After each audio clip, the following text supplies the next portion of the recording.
Hello, and welcome to the AzureWell podcast, where we are talking about ways to restore health naturally.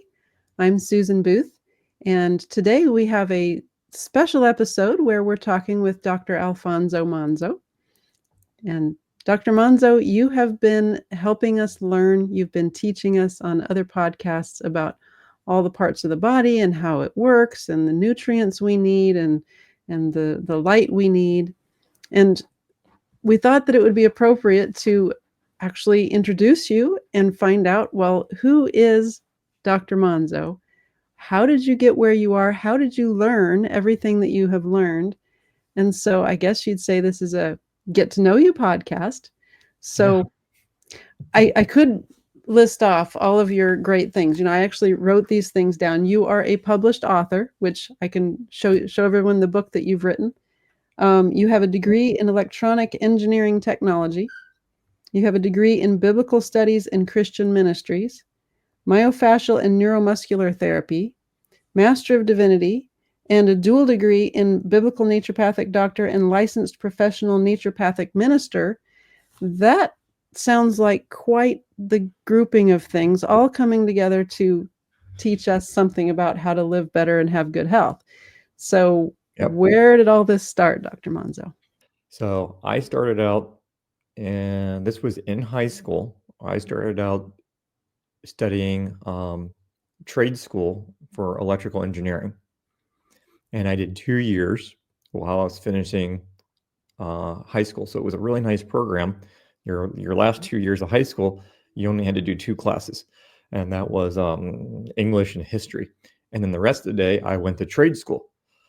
And there was 4 different schools that worked with us, and each school had their own unique thing. And where I went to school in Copley, the way we had electrical engineering and culinary arts. And then there were other schools that had shop and carpentry and cosmetology and all the different trades. And when I got done with that, I decided I could go on and actually become an engineer and do that, but I really didn't think I wanted to keep working on electrical circuits and computers and building things like that. I felt like I was being called for something else. So eventually I decided I wanted to go into ministry. So for undergrad, instead of going to DeVry, I decided to go to Grace College and Theological Seminary, which is in Indiana. And so my major there actually changed a lot, because when I first started out, my major was biblical studies and youth ministries. And then I had a minor in psychology, I think. And basically, at the end of the first year at Grace College, I got sick with ulcerative colitis. And I knew something was wrong because my energy was really draining, and I was sleeping a lot. And then I started getting the blood in my stools. And I was like, oh, this is not right. I'm like, something's definitely not right. So I think it was over break. I think it might have been winter break.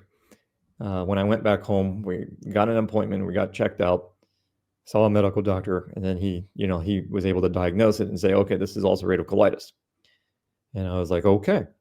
So then, I kind of went into my engineer mode, and so I started asking questions. Well, what caused this?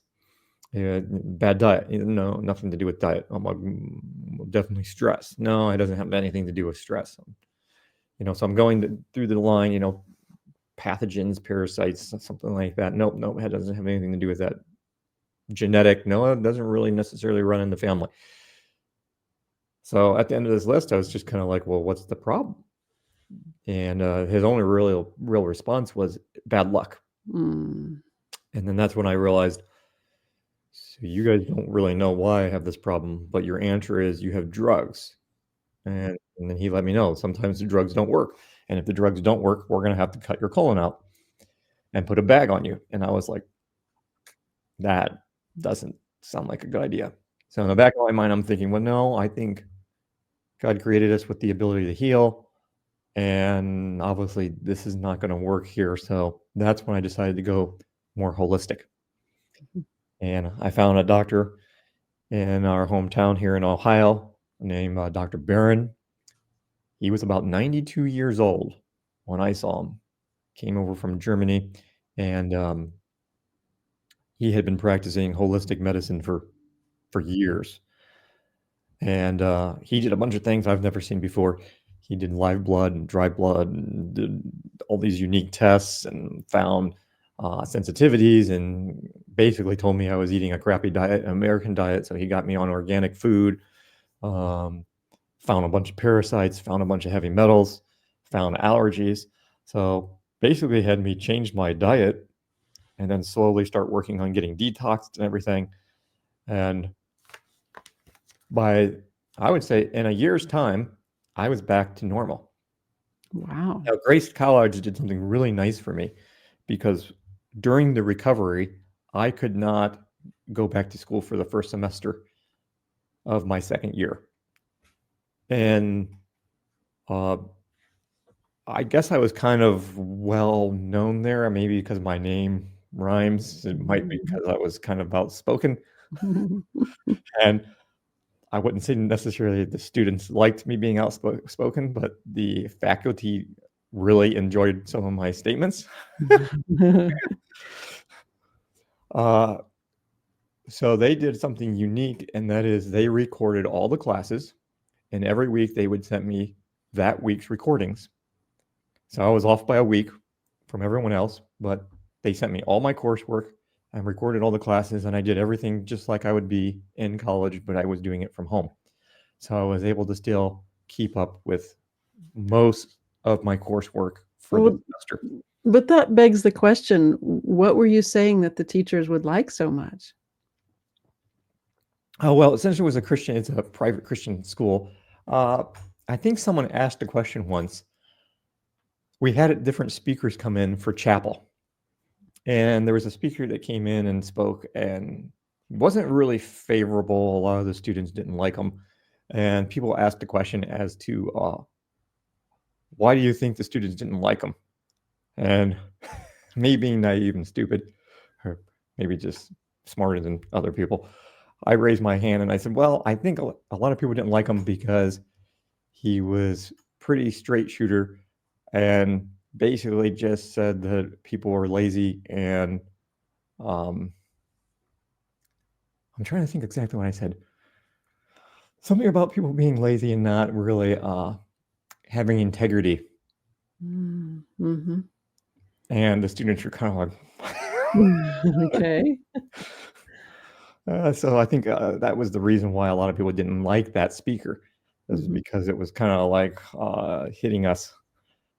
You know, you guys need to grow up and mature. I think that was the thing.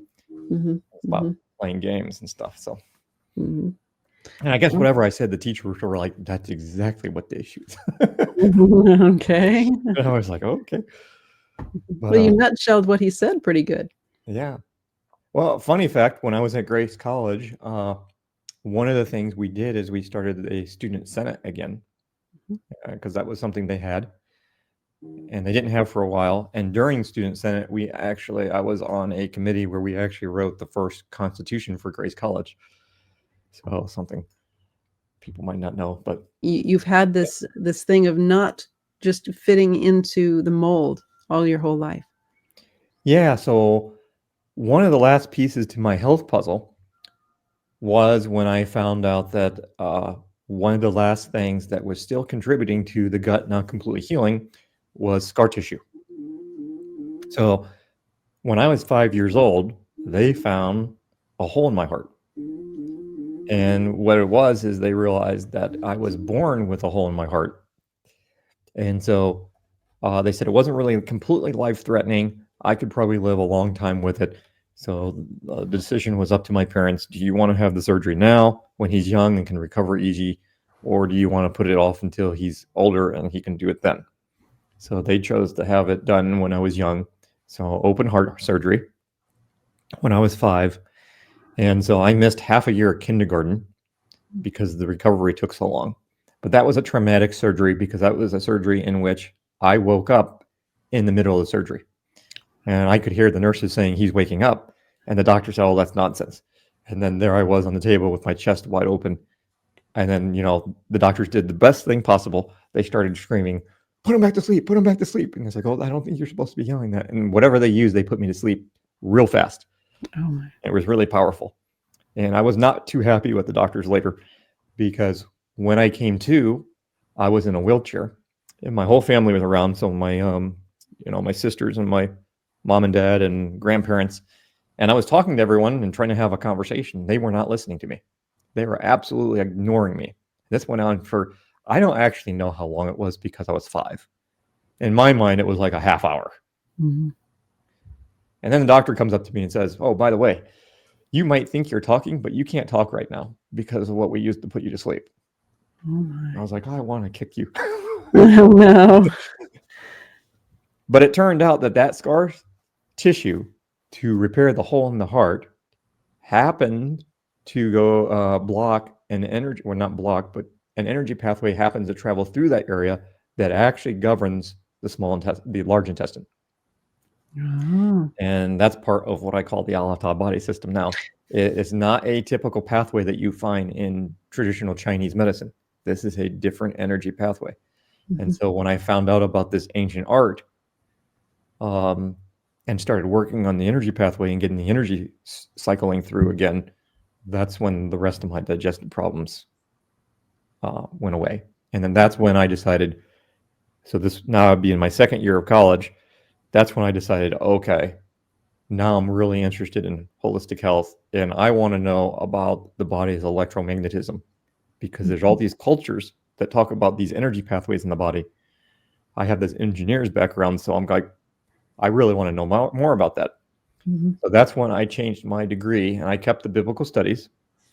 And the biblical studies degree was one of the harder ones, so that was with the seminary students. And the idea was when you were done with a 4-year degree, you could go and get your master's of divinity a lot quicker, because you've already done a lot of the work that's actually a higher level. Mm-hmm. So I kept that one, but the youth ministry I dropped, and I picked up Christian ministries and a minor in biology, which is their pre-med. Okay. Not the smartest thing to study biology and Greek at the same time. Mm. So, but you were mentioning something about being a little bit different. So yeah, Well, after my surgery, I was going to mention that, yes, you have done a lot of work. Here is your Alata body system book, and it's thick, and it has a lot of information in it, because you have spent literally decades working on the energy pathways that are in the body that are not the typical ones associated with acupuncture and things like that. From what I read in your book, it sounds like, acupuncture does its thing on a more surface level, and you've discovered a deeper energy level that runs even deeper than that. And I think that's what you were talking about with the scar tissue going across those deeper energy pathways. Yes.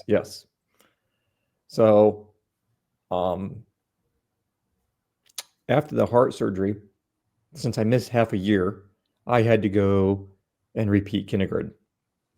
And then I don't remember, somewhere between kindergarten and then first grade is when they started the teachers acted really weird, and then they made me do all these special tests. And their conclusion was that I was learning disabled and I was retarded or something.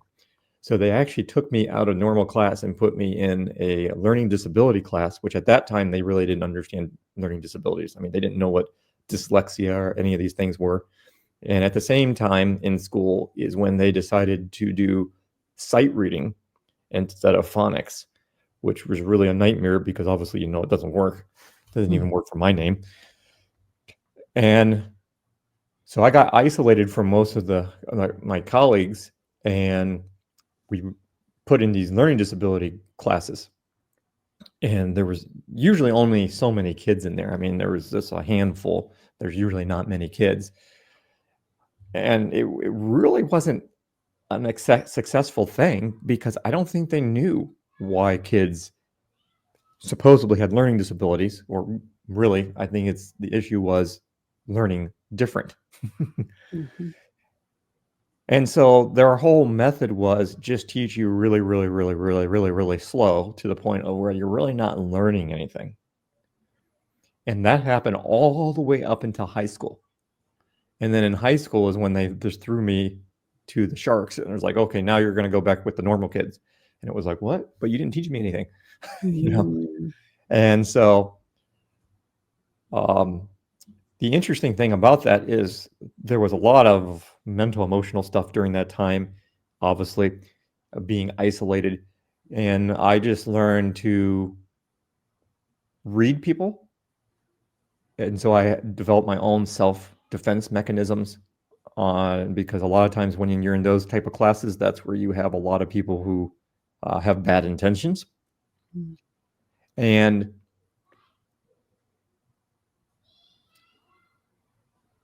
I guess that's where I grew kind of thick skin. Mm-hmm. The peer pressure never got to me in school. When people were like, well, why don't you do this? Everybody's doing this stuff. I was just like, well, that sounds stupid. Why would I do it? And they're like, well, everyone else is doing it. I'm like, well, you can go be dumb. I'm not going to do that. It's like, so I really wasn't, it really didn't bug me if I wasn't popular because I already wasn't popular. And what was interesting is this was another attack, I think, by the enemy to try to destroy me. But what actually ended up happening is I was never brainwashed in high school and throughout school.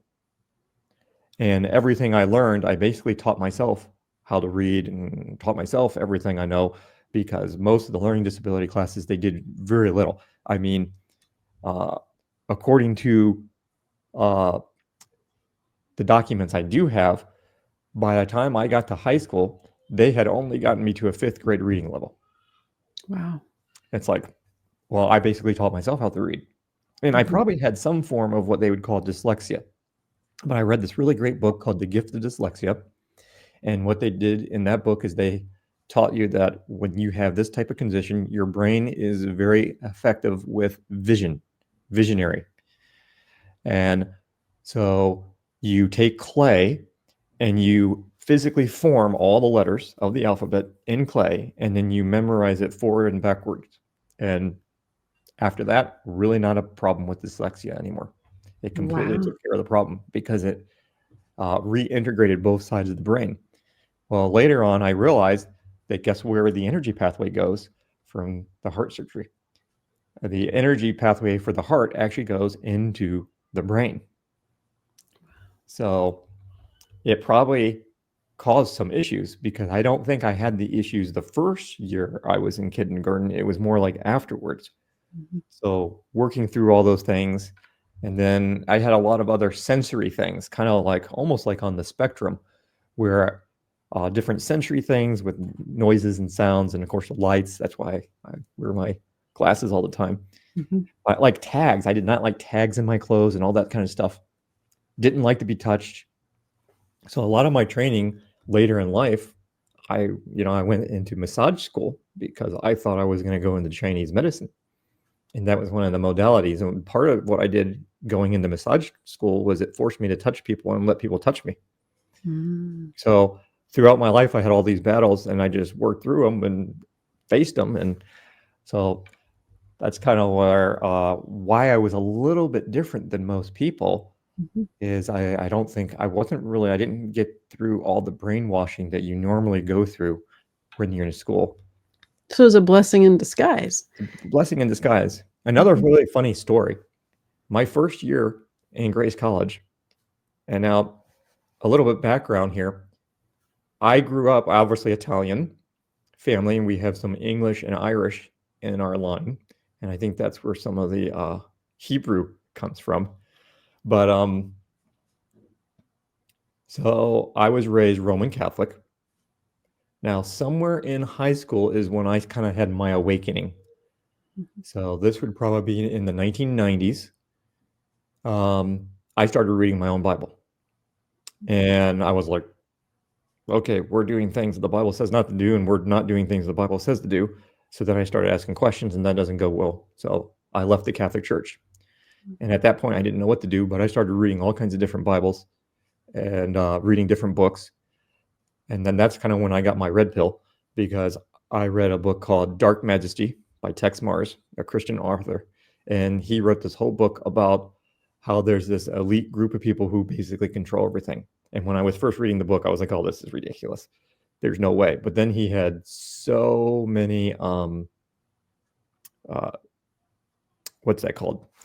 Footnotes and sightings of all these different things, and I would look it up and go, "Oh my goodness, he's right. This company here owns all these other companies, and all this person over here owns all this stuff." And it's like, "Well, oh my goodness, you can actually find this." So that was kind of a wake up. And so for a number of years there, I didn't know where really to go. So I would listen to different people online, and one was Dr. Gene Scott, and Dr. Gene Scott was a ultra grace guy. He was in California.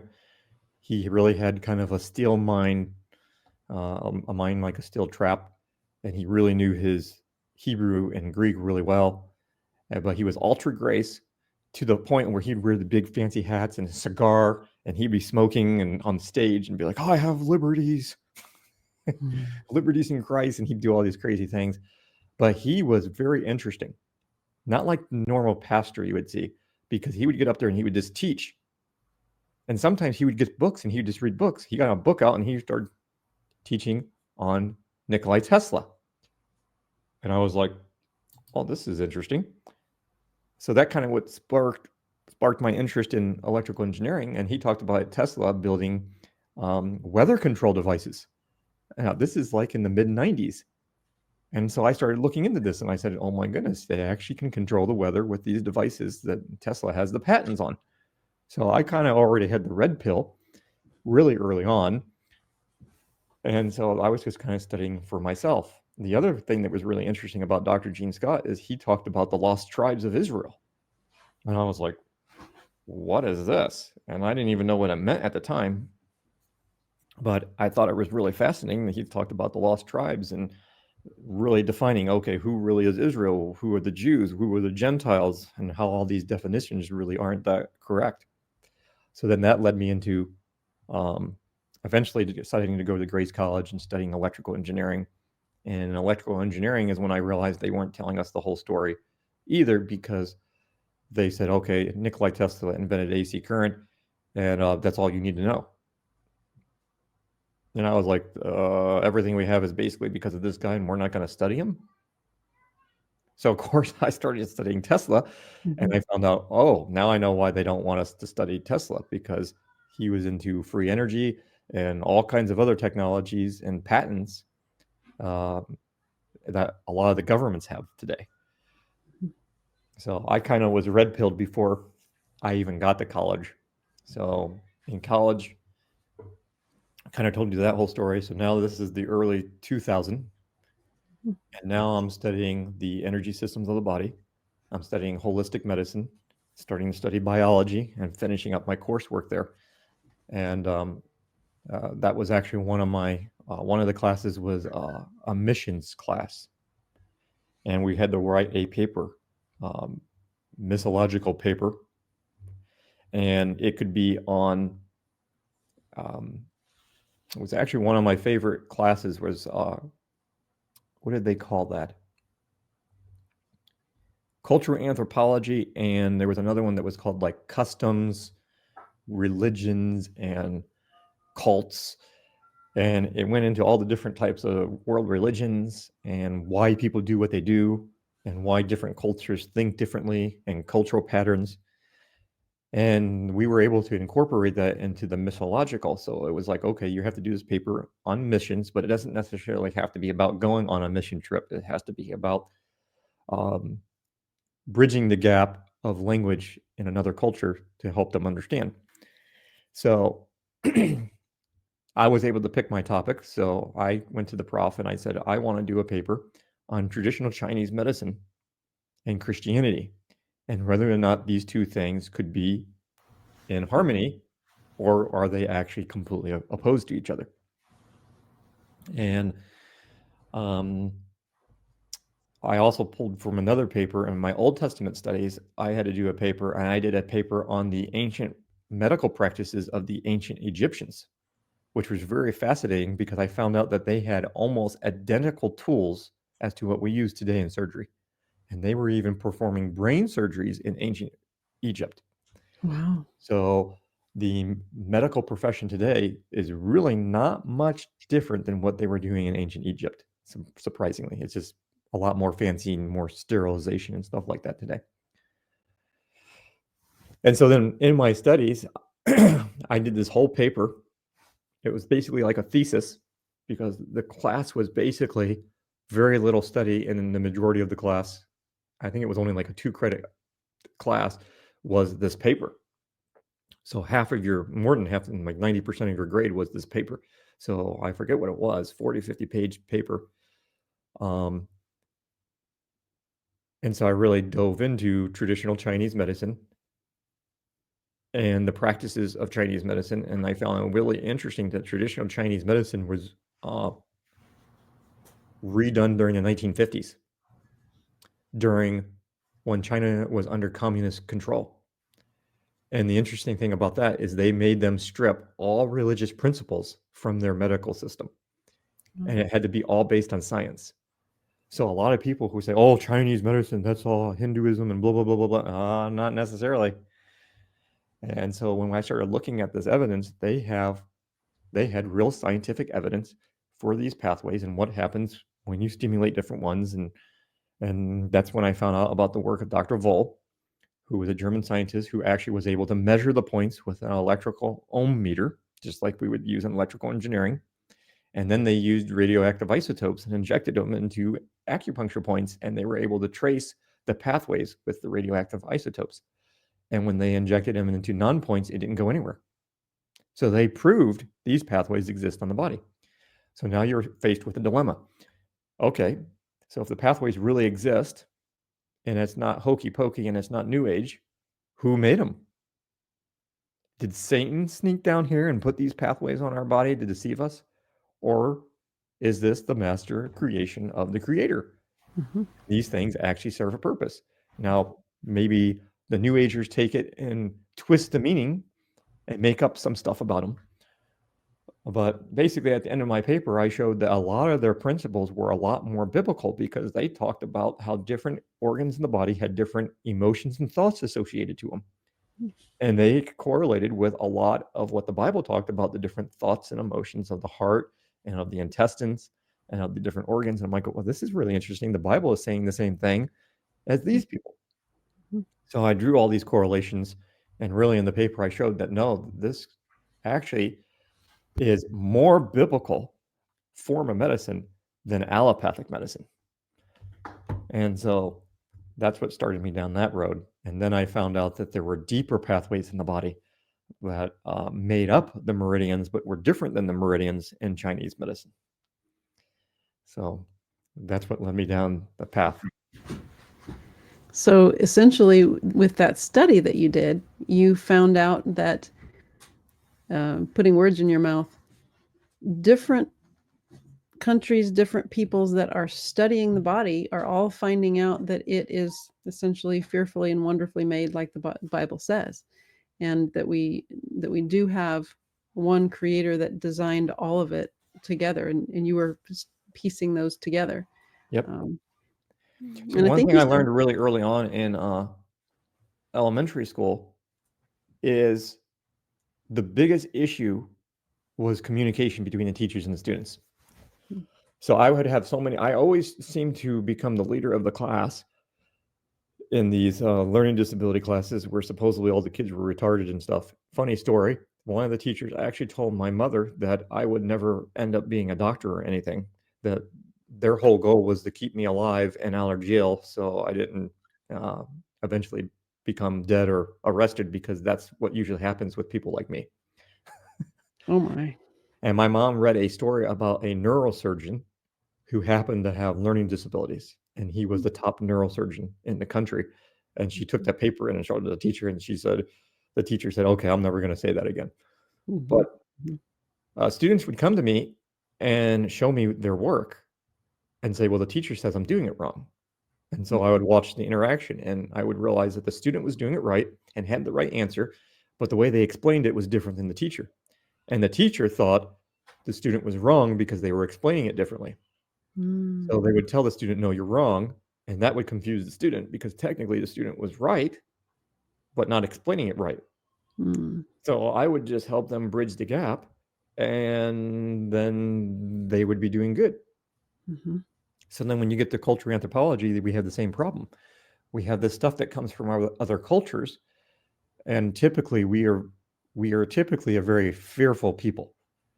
And if we get overzealous in our religious beliefs about things being Satan under every rock and everything's occultic and everything's pagan, we can really go to the extremes and we just scare ourselves to death about things we don't understand. And I remember a story of missionaries who went to, I think this is Africa, very animistic religion. And what animistic religion means is they believe in spirits being involved in everything. So there's animal spirits, there's rock spirits, there's spirits in everything. And so things are very symbolic.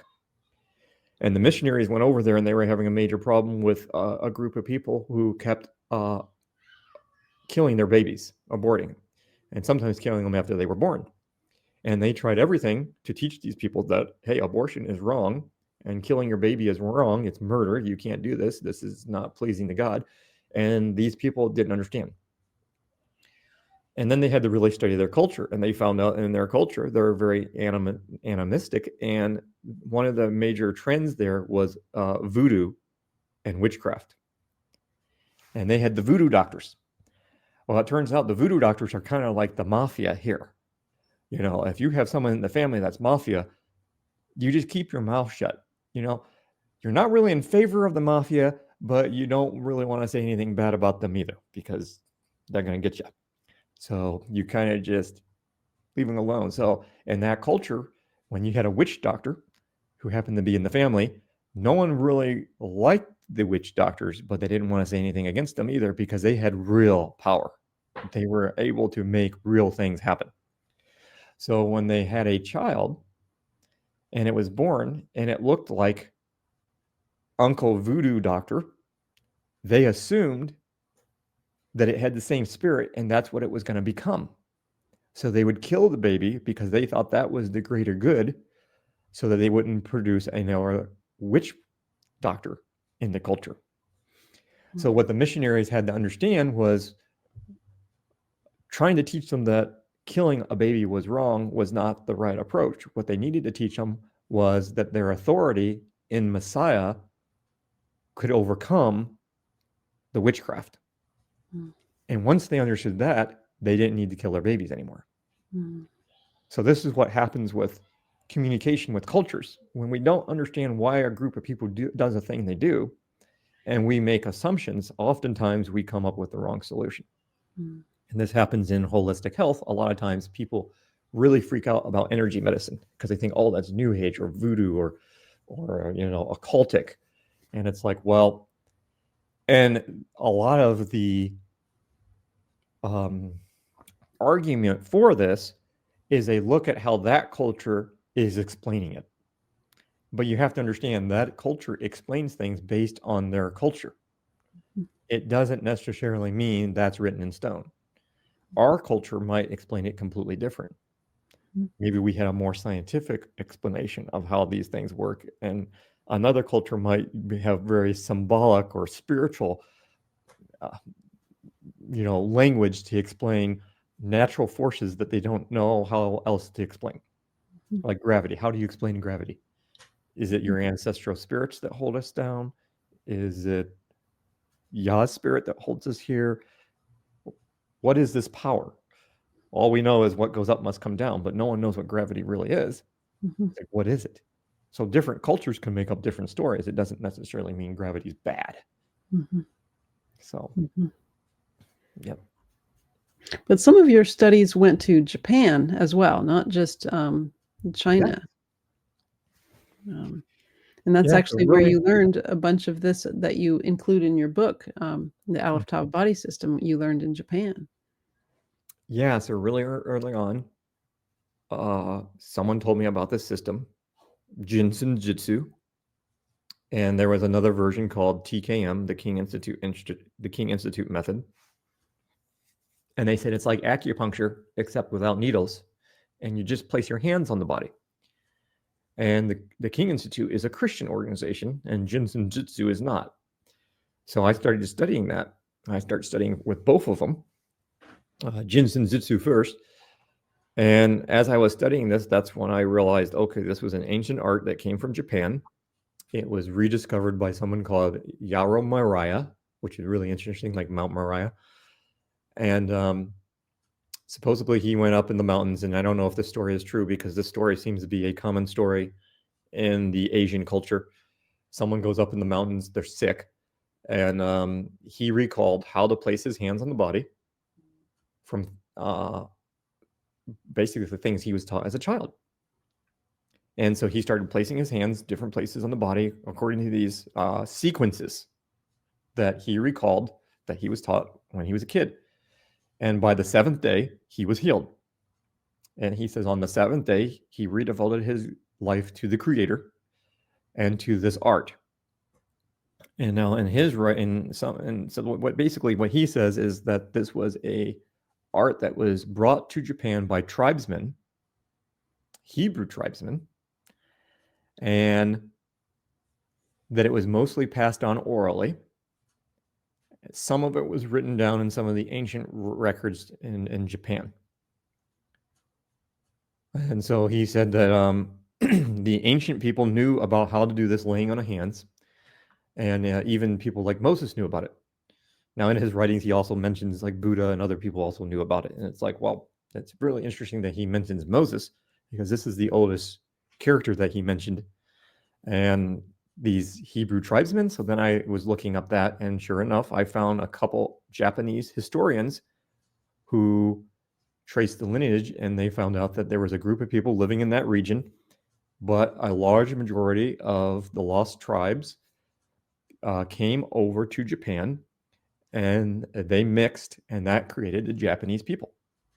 And they have something crazy like 3,000 words that sound just like a Hebrew word and have the same meaning. And when you look at all the different things the Japanese people do, they have tassels, they have little blocks sometimes that they wear. They have, they do a mock sacrifice of like Isaac, where they take a child up in the mountain and sacrifice him, and then they let him go.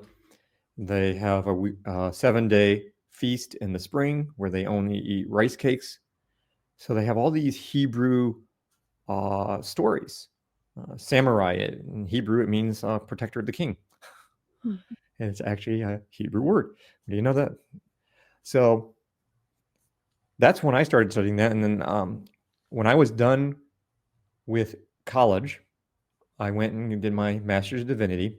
And I was doing that in massage at the same time because I had to finish off my pre-med because I wasn't able to do it all here at Grace because, you know, I started a whole year late by the time I started that degree. So I went to Carnegie Institute of Integrative Medicine, and that's where I learned massage and did a lot of my pre-med. And when I was done with all that, I moved to Texas for a couple of years, where I went to Life Training Institute. That's where I did my ND, biblical naturopathic doctor, and the licensed professional naturopathic minister. So I did some counseling classes, and they had a little bit of both there. And I would do my internship at the King Institute. The King Institute was in Texas. And when I was in Texas, well, I should say when I was after Grace College is non-denominational, but they're very heavily associated with the Grace Brethren. So they're very fundamental, very similar to like Baptists. Now, when I was done with that, I had a lot of questions about, well, what about the gifts and some of the stuff that we're seeing in the New Testament? Their perspective is these things are all done and done away with, and they're not for today anymore. And I was like, is that true? So when I decided to do my master's in divinity, I wanted to go to a school that was a little more spirit-filled. So I picked Christian Leadership University. And I went back and forth at the beginning on whether or not to go to this school because they seemed a little bit intense on in the spiritual side, kind of wooky. It's like, I don't know about this. But there was another man in my life that I did a lot of mentoring with that also really helped me, and that was Dr. Overman, James Overman. He was also here in Ohio. He was an ND. He had a master's in divinity. He had a master's in herbology and a master's in chemistry. And he actually taught in Michigan chemistry. And he was a spirit anointed gentleman. I think he was probably Torah based, and I had no clue back then. I wouldn't even have known what that was. But God would give him formulas, herbal formulas, and he would make them, and they did exactly what he said. He called them precision herbs. Can't get them anymore because the FDA shut that down after Overman died. He had a PMA, and the PMA kept him pretty safe. But after he died, that got changed, and then they came in and took all his stuff. He probably made too many claims about what the products would do. They were called precision herbs because they did very precise things. So one herb to do one precise thing. And he was the master at finding infections in the body, parasites, funguses. And so I learned a lot from him about how to test the body and how to use proper names according to what the body understands. And the body has this innate wisdom, and you can communicate with the body. And if you have the right names, the body knows what you're talking about. And so he's the one who really identified the parasites in my body and helped get rid of those. So I was working with him and Dr. Barron at the same time. Well, he had a book at his office that was called Restoring the Biblical Mandate, the Biblical Health Mandate. And when I read the book, I was like, oh, this is the book I wanted to write. And it was all about the problems we have in our country with the medical system and the allopathic system, and why it's not really a biblical form of medicine, and all the reasons why it's not very biblical, and why holistic health is a much more biblical approach and actually uses things that are listed in the Bible, like herbs and oils and fasting and real food, and what foods are good for you to eat and what animals are not food, and all that kind of stuff. And it was a fascinating book. It was written by 2 or 3 gentlemen who came together and wrote this book. And when I was looking at the book, I realized one of the authors was the president of the college I was looking at. Wow. And then he also wrote a book on muscle response testing. So muscle testing, is it biblical?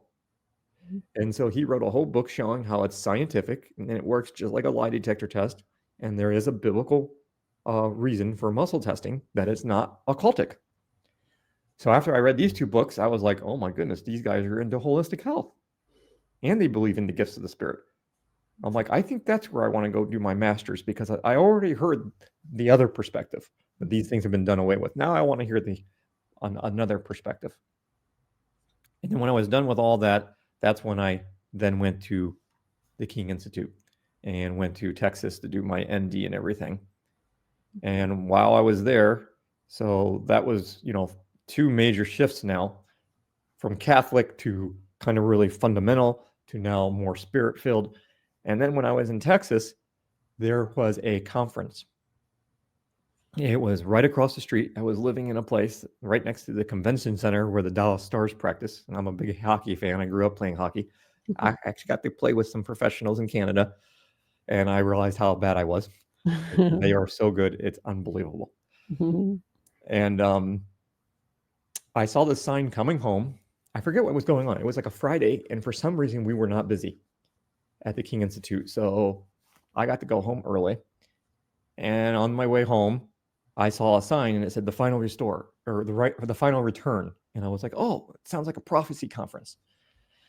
And then I ran out to the store and I saw the sign again.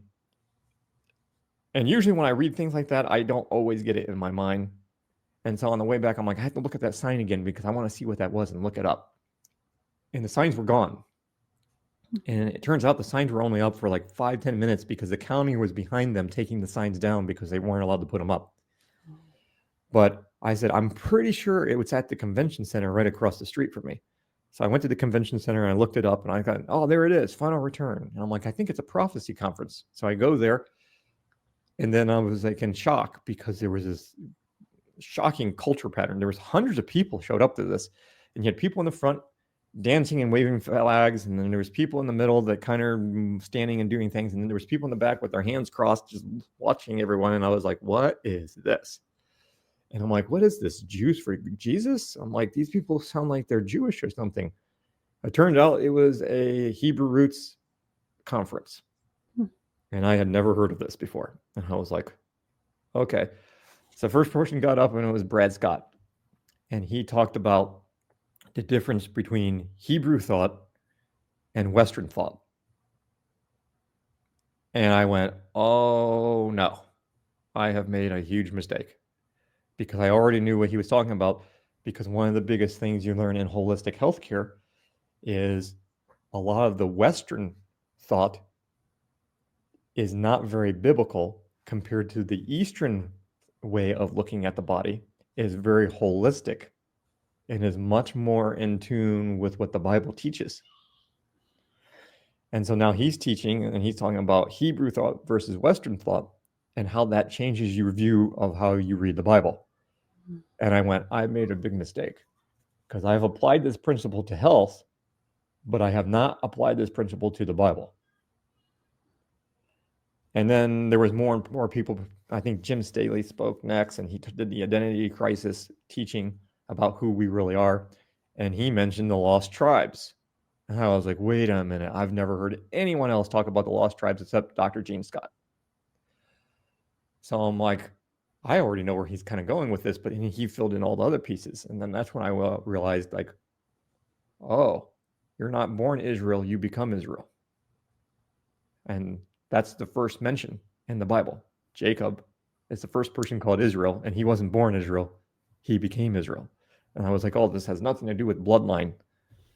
And so then I understood what the grafting in and everything was. So then I spent about a year trying to disprove Torah, because I bought all this stuff from all these different speakers. There were just like 8 or maybe 10 different speakers. And so I bought all their stuff, and I was like, yeah, these guys mean well, but they're wrong. I'm like, no. I've been to seminary. I know what the Bible says. I'm like, there's no way. So I took a year trying to disprove the Torah is still for today, or still applicable. And by the end of it, I was just like, there is absolutely no proof that the Torah has been done away with. It absolutely makes no sense that the Messiah would come to change the Father's commands, because that means he's not the same. Now you have 2 different gods. And I mean, we could go down the list of all the reasons why. So I started keeping Sabbath, 7-day Sabbath. And then I would go back and start reading my Bible, and I just realized I've read this 100 times, and now I'm seeing things I've never seen before. And it's like so blatantly obvious. And I think the biggest thing I did, and I talked about this in the documentary The Way, is someone challenged me. I think it was Brad Scott.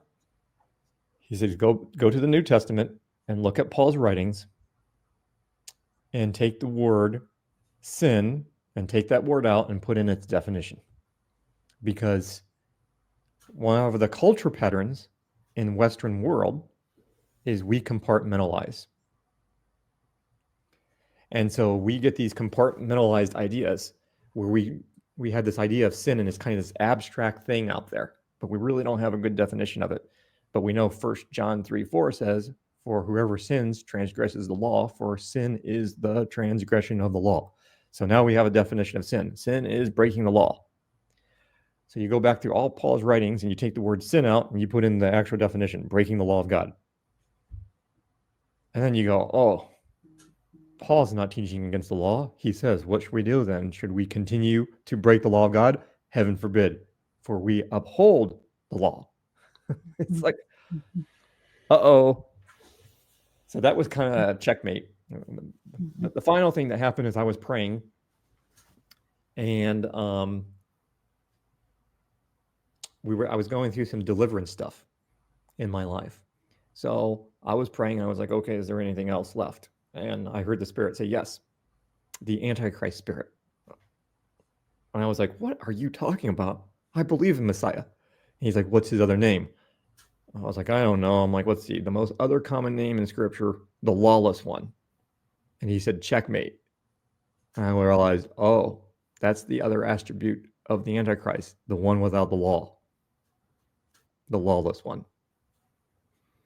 So that's when I realized, oh, this whole idea of legalism is really nonsense, because you're either legal or you're lawless. There is no other middle ground. You're either keeping the law or you're a lawbreaker. So legalism is kind of just like, it's a racist card thing. It's like when people throw out the race card, they try to stop you from talking. And, oh, that's legalistic. Well, there's no such thing. You're either keeping the law or you're breaking the law. It's either legal or it's lawless. Mm-hmm. And so that's when I realized, okay, now I'm into the Torah.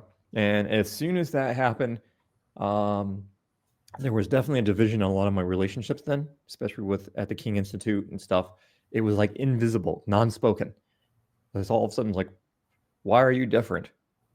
Are you trying to become Jewish? And it's like, no, I'm not trying to become Jewish. I'm just doing what the Bible says. And then that's when I realized, when I was studying this ancient system, that these points on the body were Hebrew letters. And a light bulb went off on my head, and I went, oh my goodness. So because in this system, and the Aleph Tav body system, you have very specific points. There's not thousands of points like in acupuncture. There's actually only 27 points. And the 27th point isn't fully active. And in Hebrew, you have 22 letters, and then you have the 5 final forms. And I found out that they all lined up perfectly, even to the last final form, which is the final Zadi. Final Zadi on the body is not completely active. And the reason why is the final Zadi is the Hebrew letter that represents a resurrected righteous man, which we don't have resurrected bodies yet. And so what happened is, in the ancient the ancient writings and what was passed on, these points were numbered. They didn't have names. They kind of had like nicknames, but not all of them. But they just had numbers. And the numerical pattern for these numbers didn't seem to have any logical order. It's not like in Chinese medicine, if you have a meridian that comes down your arm, like a large intestine meridian, it's usually in order. Large intestine 1, 2, 3, 4, 5, 6. These ones were not in order. Like the 1s are on your knees, and the 2s on your hip, and the 3s all the way at the top here, and the 4s are up here, the 5 are back down on the ankle. It's like they're all over the place. And the reason why is the numbers actually correlate to their vibrational frequency. But then something interesting happens. We have all this information on what these points control in the body. And when you look at what they control in the body, they happen to be the same meaning of the Hebrew letter. And it's like, what? How can you have a point on the body that has the same numerical value as a Hebrew letter, and what it controls in the body is symbolically the same meaning as the pictographic form of the Hebrew letter? So that's when that happened in 2010. So in 2010 is when I started my independent research on figuring out how to measure these points, how to figure out what their real names were, how they actually really work, and cutting out all the information that was passed on that just was not true. Because when Jinsen Jitsu brought it to America, they new aged it. And a lot of the Jinsen Jitsu stuff is very new age. Dr. King at the King Institute tried to bring it more back to a Christian perspective, because a lot of the writings of Yarrow were, he sounded like a Hebrew Christian, the way he spoke. Jinsen Jitsu originally was supposed to be the breath of life art. And that's what he named it. But then when it was brought here, it very new aged. And the same thing happened with traditional Chinese medicine. What president was that brought that over here? Was it Carter? One of the presidents was sick, and he was in Japan, and he had acupuncture treatments, and they worked, and he brought acupuncture over here to United States. Now the problem is, all the believers were terrified because it was from another country. Oh, those bad Japanese and Chinese people. So typically what happens is the religious people run away, and who fills in the gap? The New Agers move in, and they take control of it, and then they make up the definitions. So then all the understanding is now filtered through a different lens when it doesn't need to be filtered that way. So then that only scares people more and makes more people run away from it because, well, they say it's related to this stuff over here. And it's like, well, it doesn't have to be, because it could just be scientific and it could just be about how the body works. Mm-hmm. But then that's what led me to probably almost 12 years of testing out the Alata body system and figuring out what was true and what wasn't true, and figuring out all the different systems that each point controls and the pathways, and which then eventually led to the writing of the book, and now training people into this art and science of restoring what I think was the lost art of laying on of hands. Mm-hmm. I think the original believers, the original Hebrews, knew how to lay hands on Hebrew control points. Mm-hmm. And because of their disobedience and being taken captive, they lost this information. And only a little bit of the remnant passed it on orally into the Orient, and then eventually now it's being restored back to its original meaning. Mm-hmm. And so this is kind of what I see as my life's work. Mm-hmm. This is what I feel that I was most called to do, is restore this ancient system of the Aleph Tav body system, and thus its name. Aleph is the first letter in Hebrew, and Tav is the last. So it's kind of like saying the A to Z system. And I mean, who else would Yah use to do something like this? You need someone who understands electronics and engineering. Mm-hmm. They also need to know the body, and they also need to know Hebrew and the scriptures. Mm-hmm. So it only makes sense now when I look back at my life on the path he took me. It's like, oh, well, duh. Mm-hmm. This is why he threw this in my lap. Mm-hmm. Yeah, and it seems like your life is very much full of times when you hit something difficult and then you had to study it out for yourself. And that's studying it out for yourself after you couldn't get answers from someone else. And, it sounds like, God provided you with the information you needed, and now you're able to share it with others. You actually have your own clinic where mm-hmm. you have all kinds of natural modes to heal. And I think that's where the holistic word comes from. And I know that you prefer to put the W in front. It's whole, WHOLE, holistic healing, because you're taking the whole body, the whole self, the whole human that Yah created, and pulling that together and using every tool that he made naturally for us to cure it. So and that also gets into whole food nutrition, mm-hmm. which was our last piece of the puzzle, because through the years I went back and forth on my first studies, it was whole food nutrition as an ND. And then as you get into the field and you start working with other people, you kind of get more into integrative medicine and what we might call functional medicine. And then I realized their perspective is completely different, because they're using an allopathic thought process behind nutrition. It's, let's use fractionated, isolated, high-dose synthetic nutrients, which are really pharmaceuticals, mm-hmm. and they're not really vitamins and minerals anymore, to basically force the body instead of using drugs. Mm-hmm. So it's like, well, that's not really what I want. And then that's how we kind of met, because we wanted a product line, and I wanted to do that. But at the same time, it was like, making your own product line is just not feasible unless you have a lot of money. Mm-hmm. And I was like, well, I have great ideas on product lines, because a lot of the great companies have been bought out, and it's very hard to find real whole food supplements. Mm-hmm. I mean, I think we only have, between AzureWell, 1, 2, maybe 3 other companies I know of that actually make some whole food supplements. Mm-hmm. Mm-hmm. And that's about it. There used to be some other ones, but they're all going downhill. Mm-hmm. So I don't know if you want to get into how we kind of met on that aspect, but Well, we're just You as call a the clinic. to pull that around, we're glad to have you be able to test all of the supplements that we bring into the AzureWell line. It has turned out to be a really beneficial for everybody for you to kind of guide us along as to what we could and should be carrying and why. Your educational podcasts with us have helped kind of solidify why we've made the choices to carry what we have.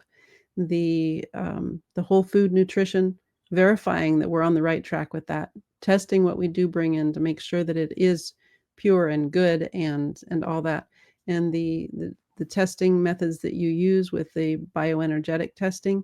We're working with Quest 4 because of their bioenergetic testing tools. And that's essentially how I came to know about you, was because I was working with a doctor who helped me tremendously.